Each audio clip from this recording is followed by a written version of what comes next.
Assalamualaikum sobat sekalian, bertemu kembali di channel TMC Vlog. Di vlog kali ini kita akan membahas satu update penting yang baru aja dirilis oleh Honda Jepang di kemarin ya, tanggal 8 Desember 2020, yaitu mereka menghadirkan atau memperkenalkan Honda PCX 160. Nah, nama dari PCX 160 ini boleh dibilang baru tanggal kemarin tuh ya, secara resmi diumumkan oleh Honda Jepang. Dan memang ini tuh cukup penting. Kenapa? Karena diperkirakan strategi ini juga yang akan dihadirkan oleh Astra Honda Motor sebagai FPM merek motor Honda di Indonesia di beberapa bulan ke depan gitu, sebagai pengganti dari PCX 150. Nah, di video ini kita akan membahas detail demi detail ya, teknis juga mengenai apa yang dihadirkan oleh Honda terhadap PCX 160 ini. Nah, jika sobat sekalian tuh enggak gitu ya, Honda menghadirkan PCX itu mulai dari tahun 2009 gitu ya. Mereka menghadirkan PCX dengan cc 125 cc waktu itu. Tahun 2012, which is 3 tahun kemudian, itu mereka menghadirkan mesin ESP 125 cc. Lalu tahun 2014 ya, 2 tahun kemudian setelah ESP itu hadir 150 cc ya, 150 cc dan juga LED pada saat itu. Lalu naik lagi tahun 2018, 4 tahun kemudian itu khusus di Indonesia itu hadir PCX yang dilokalisasi, bukan dilokalkan pembuatannya atau manufakturnya di AAM dan untuk dijual di pasar domestik Indonesia. Dan ini nih terakhir, model year 2021 yang akan kita bahas sekarang, yaitu PCX 160, which is merupakan, kalau bagi saya, adalah PCX dengan kubikasi paling besar yang pernah dihadirkan oleh Honda di varian PCX atau personal comfort salon ini. CC-nya paling gede 156, sekian cc ya, kalau Honda Jepang hanya bilang 156 cc, dan boleh dibilang ya PCX paling gede sampai hari ini, 7 Desember 2020. Jika sobat sekalian lihat, nah, platform bentuk dari PCX 160 ini boleh dibilang masih mengikuti dari PCX 150 gitu ya, bentuk headlampnya dan bentuk stop lampnya minimal seperti ini. Dan bodinya juga boleh dibilang, kalau menurut saya masih sangat sama dengan PCX 150. Walaupun memang secara detail, ya misalkan headlamp depan yang sudah masih tetap LED dan headlamp belakang itu, menurut Honda itu diklaim lebih beraura 3 dimensi di sini. Lebih beraura 3 dimensi. Mereka memainkan permainan kombinasi warna dari mika-mika headlampnya dan juga bentuknya, sehingga terlihat lebih 3 dimensi, lebih menghadirkan efek 3 dimensi. Nah, dari headlamp kita beralih ke dashboard. Jadi kalau teman-teman sekalian lihat dari dashboard PCX 160 ini, kesannya tuh jadi lebih lebar gitu. Jadi lebih lebar. Dan juga memang secara umum detail-detail dari indikator-indikator yang diberikan itu memang jauh lebih lengkap dibandingkan dengan PCX 150. Salah satunya yang akan kita bahas juga nanti kemudian adalah kayak misalkan indikator dari traction control. Dan kalau dilihat memang Honda menghadirkan kayak aura 3 dimensi juga di sini dengan menghadirkan kayak bezel-bezel di bagian-bagian dashboardnya ini. Pokoknya kelihatan kayak efek 3D-nya itu jauh lebih kental di PCX 160 ini pada dashboardnya bila dibandingkan dengan PCX 150 misalnya. PCX 160 menggunakan mesin 156 cc, 1 silinder berpendingin cairan, masih SOHC, 4 klep sekarang, jadi nambah klepnya dari awalnya 2 ukuran diameter gede menjadi 4 klep yang ukurannya masih pasti lebih kecil ya secara umum. Dan ini tuh kayak merupakan jawaban sih kalau menurut saya terhadap persaingan yang begitu ketat di segmen ini, dimana seperti kita ketahui NMAX hadir menggunakan variable valve VVA 155 cc 4 valve gitu ya. Honda menghadirkan cc yang lebih gede 156, which is nggak terlalu banyak sih, hanya 1 cc doang lebih banyak. Namun Honda menghasilkan power on crank diklaim itu sekitar 12 kW atau sekitar 15,8 horsepower di kitiran mesin 8500. Mesinnya sendiri itu jenisnya overbore, teman-teman sekalian. Bornya itu 60 mm dan stroke-nya itu 55,5 mm. Jadi seperti itu. Ini jenisnya memang overbore, which is biasanya kalau mesin overbore itu jauh lebih berperforma ya. Dan untuk di RPM yang lebih tinggi. Dan kita bisa lihat bahwa powernya itu dapat di 12 kW. Ini artinya sekitar 0,7 kilowatt lebih tinggi bila dibandingkan dengan mesin Yamaha NMAX 155 yang didapatkan di RPM 8000. Jadi ini didapatkan di 8500. Cuman torsinya teman-teman sekalian, untuk PCX 160 itu torsinya cukup gede, dapat 15 Nm di 6500 RPM. Dan ini tuh bila dibandingkan dengan NMAX 155 itu lebih gede juga sih. NMAX itu 13,9 Nm di RPM yang sama. Bedanya 1,1 Nm ini gede banget nih. PCX 160 lebih tinggi gitu ya. Dan bila dibandingkan dengan PCX 150 sendiri jelas lebih tinggi. PCX 150 ini power maksimumnya kalau di Jepang itu 10,8 kW dengan torsi maksimum itu 13,2 Nm aja. Jadi pada dasarnya memang ya logis, mesin lebih gede cc-nya, maka powernya lebih gede dan torsinya lebih gede. Dan ini tuh nggak hanya lebih gede dari PCX 150, tapi juga lebih gede dari pesaing terdekatnya yaitu dari NMAX 155. Honda tahu karena untuk mereka naikin kubikasi mesin, nah mereka juga menghadirkan poros engkol atau crankshaft yang lebih keker pada dasarnya. Materialnya ditambah untuk menambah sifat kekakuan dari crankshaft. Lalu ada kayak bearing di bagian kanan dari atau bantalan roll gitu ya, atau bearing di bagian sisi kanan dari crankshaft. Dan ini tuh menurut Honda itu dihadirkan untuk mencegah atau meminimalisasi pergeseran atau defleksi dari pergerakan dari crankshaft gitu. Dan kalau pergerakan dari crankshaft ini bisa diminimalisasi, maka akan diperoleh power yang lebih efisien. Jadi powernya bisa lebih gede, nggak banyak terbuang powernya dari pergeseran-pergeseran crankshaft. Dan juga efek lainnya adalah membuat mesin sedikit lebih halus ya, karena pergeseran-pergeseran di crankshaft diminimalisasi. Menghadirkan kayak mereka bilang namanya oil jet piston. Sebenarnya itu bukan teknologi yang baru banget.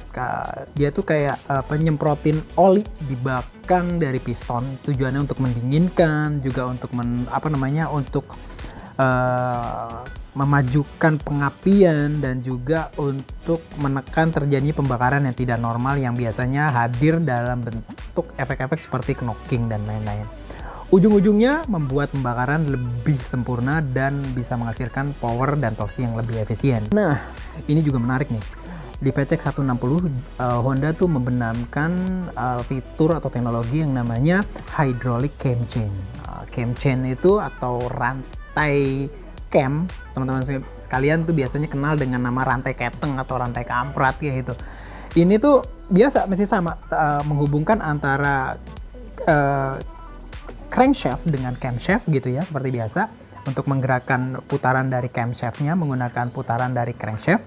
Namun kan biasanya kan ada kayak tensioner gitu ya, dan tensioner ini tugasnya biasanya untuk menjaga tingkat ketegangan dan kemuluran dari rantai keteng ini gitu ya. Nah, variasi untuk menjaga ketegangan dan kemuluran dari rantai keteng ini kalau di PCX 160 ini menggunakan kayak sistem hidrolik gitu. Jadi benar-benar ini tuh canggih banget sih kalau menurut saya. Jadi nggak menggunakan sistem pegas biasa gitu ya, tapi dia menggunakan sistem hidrolik yang berdasarkan, jadi kalau misalnya hidrolik itu berhubungan dengan kecepatan mesin. Jadi kalau kecepatan mesinnya lebih tinggi kan biasanya lebih tegang. Nah, hidrolik itu menghasilkan tekanan. Hidrolik itu dia sebenarnya kayak pegas juga pada dasarnya. Jadi mirip seperti pegas yang biasa dipakai di tensioner lifter biasa. Nah, tapi variasinya ini menggunakan efek dari hidrolik. Jadi pada saat kencang, hidroliknya menghasilkan tekanan sekian, lalu pada saat pelan dia juga menghasilkan tekanan yang sekian. Jadi benar-benar variasinya itu ditentukan bukan menggunakan pegas tapi menggunakan hidrolik. Ini keren banget dan saya pengen banget lihat sebenarnya untuk versi Indonesia juga akan menggunakan seperti ini nggak sih ya, hidrolik cam chain. Mesin yang lebih besar ya, mesin yang lebih besar cc-nya, power yang lebih tinggi dan torsi yang lebih tinggi juga menghasilkan, artinya performanya lebih gede. Dan ini menurut Honda harus disinergikan dengan menghadirkan pulei penggerak yang lebih besar juga, dan juga lebih bentuknya lebih dioptimalkan sesuai dengan power output yang dihasilkan oleh mesin. gitu. Terus koplingnya juga diubah, ukuran poros transmisinya juga diubah. Ini menurut Honda akan membuat PCX 160 ini jauh lebih responsif dan menghasilkan tarikan yang lebih halus. Power lebih gede gitu ya, berarti membutuhkan asupan yang lebih banyak ya. Kita tadi udah tahu bahwa untuk asupan fuelnya mungkin ditambah kayak misalkan klepnya jadi 2 jadi banyak, dan Sobat juga mesti lihat bahwa asupan udaranya juga harus lebih banyak. Biasanya kan kalau pembakaran itu adalah antara udara, bahan bakar dan api gitu ya. Nah, di sini udaranya juga lebih banyak. Dan Honda menghadirkan sistem pemasukan udara ya, memasukkan udara itu lebih banyak dan lebih plong pada dasarnya. Honda menghadirkan komponen-komponen dari air cleaner itu jauh lebih besar, terus habis itu ada kayak pipa-pipanya juga lebih diameter lebih besar untuk memasukkan udara jauh lebih banyak ke throttle body. Throttle bodinya sendiri dinaikin dari 26 mm ke 28 mm diameternya. Ini mengindikasikan bahwa Honda ingin menghadirkan lebih banyak udara masuk ke dalam ruang bakar, dan juga untuk menghasilkan ledakan di ruang bakar yang lebih tinggi dan lebih efisien, sehingga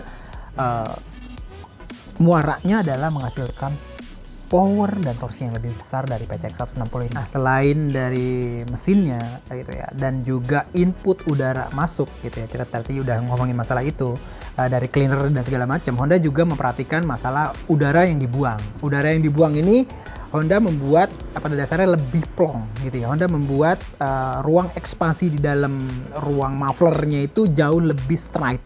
Jadi nggak terlalu banyak belok-beloknya gitu bila dibandingkan dengan misalkan struktur dari chamber yang hadir di muffler dari Honda PCX 150. Ini jauh lebih sedikit gitu ya. Ini tujuannya untuk mengurangi hambatan gas buang yang pasti. Jauh lebih plong, walaupun nggak plong-plong banget, tapi jauh lebih plong bila dibandingkan dengan PCX 150. Dan ini juga menghadirkan tempat buat catalytic converter yang lebih baik di dalam chamber dari mufflernya, dari end mufflernya. Dan kalau ini artinya kalau misalkan catalytic converternya lebih bagus, maka akan menghasilkan emisi gas buang yang jauh lebih ramah lingkungan. Power lebih gede, lebih ramah lingkungan, dan itu memang dream dari setiap pabrikan untuk menghasilkan produk-produk ke depan gitu. Ini yang menarik teman-teman sekalian. Honda menghadirkan pada dasarnya riding ergonomi yang nggak jauh berbeda pada dasarnya bila dibandingkan dengan PCX 150, di mana posisi duduknya masih tegak gitu ya, masih tegak layaknya motor-motor bisa dipakai touring, bisa dipakai buat harian komuter biasa. Namun Honda menghadirkan beberapa peningkatan dari sisi kenyamanan ya, kayak misalkan mereka menghadirkan deck untuk tempat kaki berpijak itu khusus untuk bagian yang daerah selonjoran itu jauh lebih tinggi 3 cm dan lebih lebar 3 cm.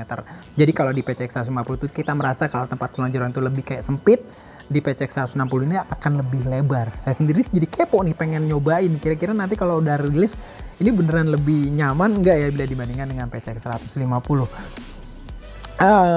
Jadi kayak tingkat kebebasan dari bergeraknya kaki gitu jauh lebih bebas di PCX 160 ini. Bicara sasis nih, ya Honda bilang bahwa ini tuh all new bike, FMC mereka bilang, makanya full model change, semuanya berubah.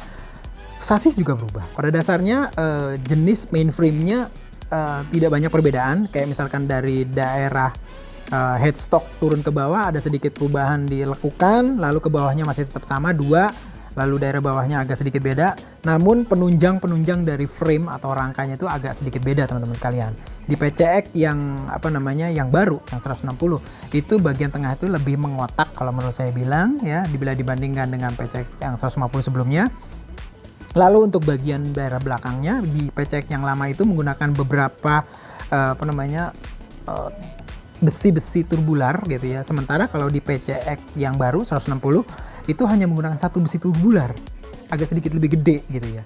Dan Honda bilang bahwa ini tuh efisiensi banget gitu ya, menggunakan besi yang lebih sedikit, which is artinya secara bobot dia akan lebih turun gitu ya, dan juga tetap menghasilkan fleksibilitas yang sama gitu ya. Honda bilang mengklaim bahwa penurunan bobot gara-gara update dari sasis ini bisa turun sekitar 0,76 kilo gitulah, 760 gram.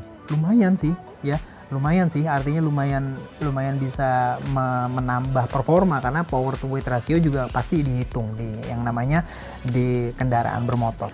Bonusnya lagi, dari perubahan bentuk sasis atau frame ini, Honda juga bisa mendesain bagasi itu jauh lebih lega gitu, jadi lebih lega.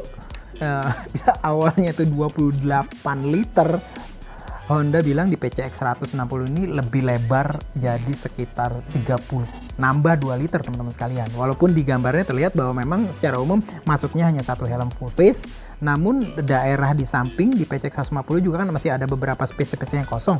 Nah di PCX 160 ini space kosongnya jauh lebih banyak. Secara umum menambah 2 liter banyak teman-teman sekalian.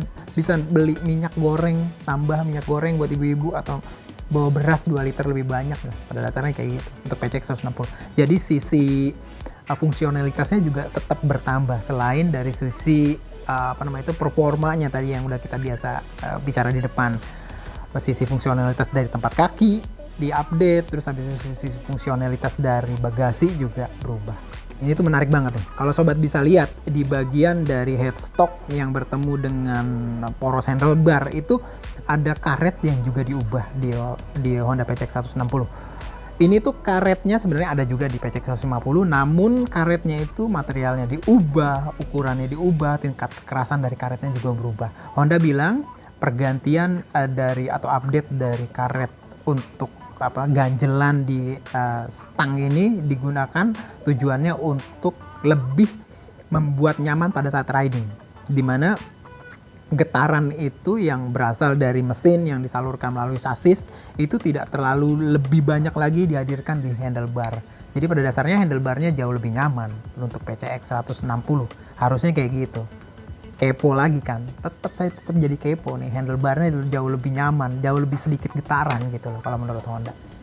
Tambah kepo aja. Selain itu di bagian depannya Honda juga menghadirkan kayak box kecil gitu ya di bagian kiri bawah. Itu tuh bisa dimasukin minuman air mineral gitu yang ukuran medium. Pada dasarnya volumenya 1,7 liter di situ gitu ya. Dan di dalamnya itu ada kayak power outlet gitu ya. Sama sih seperti power outlet PCX 150, namun bedanya adalah kalau di PCX 150 kita harus tetap menggunakan converter untuk mengubahnya menjadi misalkan USB, namun di PCX 160 ini udah langsung USB teman-teman sekalian. Jarang banget sih sekarang orang bikin lighter, itu kan sebenarnya lighter kayak gitu kan lighter kayak jenis kayak model zaman dulu tuh untuk ngerokok segala macam, dan karena mungkin orang jarang banget yang bikin lighter ngerokok di situ ya, mungkin lebih berguna untuk ngecas dan segala macam, sehingga udah bilang ini dibuang aja, langsung aja kita bikin langsung yang USB, dan Honda menghadirkannya di PCX 160. Nah, bicara desain, Honda bilang atau mengklaim bahwa mereka tuh mendesain bentuk bodinya itu, dia itu memikirkan bagaimana agar tempat-tempat yang jauh dari center of gravity atau COG itu memiliki bobot yang ringan untuk membuat motor jauh lebih stabil gitu ya. Dan beberapa detail-detail plastik yang berada di daerah jauh, kayak misalkan daerah headlamp atau mungkin plastik-plastik yang di daerah dekat-dekat headlamp itu secara umum didesain ulang sehingga bobotnya itu secara total itu bisa berkurang sekitar sampai 0,3 kg teman-teman sekalian. 0,3 kg yang berada jauh dari COG itu udah pasti akan menambah lebih stabil berkendara untuk PCX 160 ini. Wow. Nah, kita sekarang bicara mengenai ban dan rodanya. Jadi ini unik juga. Kenapa di PCX 160 ini Honda menghadirkan kombinasi ban depan belakang yang nggak sama ukurannya. Jika di PCX 150 kita menghadirkan kayak ban depan dan ban belakang itu ring 14, di mana ban depan ukurannya 114, di belakang itu 120 kalau nggak salah per 14. Maka di PCX 160 ini nanti ukurannya itu berubah, di mana ban depan masih tetap menggunakan ring 14 dengan ukuran ban yang sedikit digedein jadi 110 dengan ukuran lebar velg itu 2,75 inci gitu ya. Sementara ban belakangnya nih menarik nih. Ini tuh menggunakan ban ring 14, ban ring 13 teman-teman sekalian untuk PCX 160 dengan lebar velgnya itu cukup lebar, 3,5 inci lebar sehingga Honda bilang untuk PCX 160 nih ya, saya baca dulu di speknya, itu ban depannya itu menggunakan tadi udah kita bilang 110 ya per 70 14 in. Dan sementara untuk ban belakangnya itu nambah jadi 130 per 70 13. Tujuannya apa sih? Honda bilang bahwa dengan kombinasi ukuran ini mereka akan menghadirkan kayak feel lebih ringan pada saat handling karena ban depannya jauh lebih kecil pada dasarnya bila dibandingkan dengan ban belakang, walaupun ukurannya naik jadi 110. Sementara di bagian belakang yang lebih gemuk gitu ya, menurut Honda itu penambahan volume udara di dalam ban itu akan membantu kinerja dari suspensinya sendiri untuk meredam getaran yang hadir pada saat riding. Sebelum bicara suspensi, kita bicara tentang sistem pengereman. Di Jepang, PCX 160 ini menghadirkan rem depan dan rem belakang yang sudah cakram. Dengan cakram yang boleh dibilang diameternya sama, yaitu 220 mm. Namun, tetap sama seperti PCX 150 untuk PCX 150, di mana PCX 160 Jepang itu hanya menghadirkan anti-lock brake system atau ABS yang hanya satu channel depan doang gitu loh. Jadi ban belakangnya masih belum. Engine mounting berubah teman-teman sekalian. Engine mountingnya berubah dan ini juga diubah itu salah satunya untuk menunjang perubahan di tempat lain, yaitu tempat mounting dari suspensi belakang. Jadi suspensi belakang di PCX 160 itu dibuat kemiringannya itu lebih tegak bila dibandingkan dengan PCX 150. Selain kemiringannya dibuat lebih tegak, itu Honda bilang diameter dari pegas atau spring dari suspensi belakang itu dinaikin juga. Rasionya juga lebih ditambah, dan juga satu lati stroke-nya, jarak main dari suspensi belakang juga ditambah sekitar 1 cm, jadi total sekitar 95 mm atau 9,5 cm. Nah, segala macam update ini menurut Honda tujuannya sih memang kenyamanan, tetap peredaman dan segala macam, dibantu dengan ban belakang yang lebih gemuk gitu ya. Dan juga menurut saya salah satu jawaban mengenai permasalahan visual dari bending suspensi PCX 150 yang hadir mulai dari 2018. Jadi artinya ada upgrade atau perbaikan di suspensi belakang untuk PCX 160. Ya, dashboardnya lengkap banget, lebar seperti kita bicarain tadi. Ada efek 3 dimensi yang terlihat di situ. Terus habis itu ada speedometer di tengah gede banget ya, dan MID-nya boleh dibilang cukup lengkap gitu ya. Ada fuel consumption meter, terus habis itu ada indikator-indikator idling stop, ada indikator mengenai traction control, terus habis itu ya indikator dari voltase tegangan baterai. Pokoknya boleh dibilang lengkap. Dan kita bisa lihat juga indikator lampu sennya itu boleh dibilang panjang gitu ya, panjang. Jadi nggak hanya bentuknya kayak panah begitu doang, tapi dibuat lebih panjang di kanan dan di kiri. Pada dasarnya saya juga jadi pengen lebih lihat ya, ini kelihatan kayak lebih elegan dan lebih mewah ya dashboard dari PCX 160 nanti. Nah, update yang juga cukup signifikan dari PCX 160 adalah kehadirannya traction control di motor ini. Jadi traction control itu pada saat sekarang itu sudah menjadi kayak barang yang harus ya, walaupun ini merupakan dulu tuh merupakan teknologi canggih, tapi sekarang ini udah merupakan keharusan bagi pabrikan kalau pengen bersaing di pasar, terutama di Indonesia. Kayak traction control bisa dihadirkan di motor-motor cc kecil sekalipun. Kayak misalkan di PCX 160 ini hadir HSTC atau Honda Selectable Torque Control System gitu ya, HSTC. Pada dasarnya cara kerjanya adalah dia tuh melihat atau membandingkan speed yang dideteksi dari speed sensor di roda depan dan roda belakang. Jadi kalau misalkan speed yang dideteksi itu kayak misalkan roda belakangnya lebih berputar lebih banyak bila dibandingkan roda depan, itu artinya roda belakang lagi slip. Komputer memikirkan seperti itu. Dan kalau kelihatan slip kayak gini, maka maka mesin via ECU akan memerintahkan mesin untuk memvariasikan asupan udaranya melalui throttle body ya, dan juga asupan dari injeksi bahan bakarnya juga dibatasi, sehingga ini akan meminimalisasi lagi kembalinya slip atau slide dari roda belakang. Ini tujuan atau fungsi dari traction control dari HSTC-nya Honda PCX 160 ini. Teman-teman sekalian, selain dari teknologi baru yang dibenamkan di PCX 160, Honda juga tetap menghadirkan beberapa teknologi atau fitur-fitur yang mereka fitur-fitur yang diandalkan oleh mereka di produk-produk sebelumnya, kayak misalkan side stand switch yang mematikan mesin pada saat standar samping diaktifkan atau dibuka. Lalu smart key system juga dihadirkan di sana, di mana smart key system ini ada kayak tambahan kayak ya keyless seperti itu, keyless key, di mana kita nggak butuh lagi key untuk dimasukkan, dicolokkan ke rumah kunci menggunakan sinyal kayak gitu. Dan juga ada fungsi untuk security alarm system, lalu untuk answer back untuk bisa mencari tahu di mana nih PCX lagi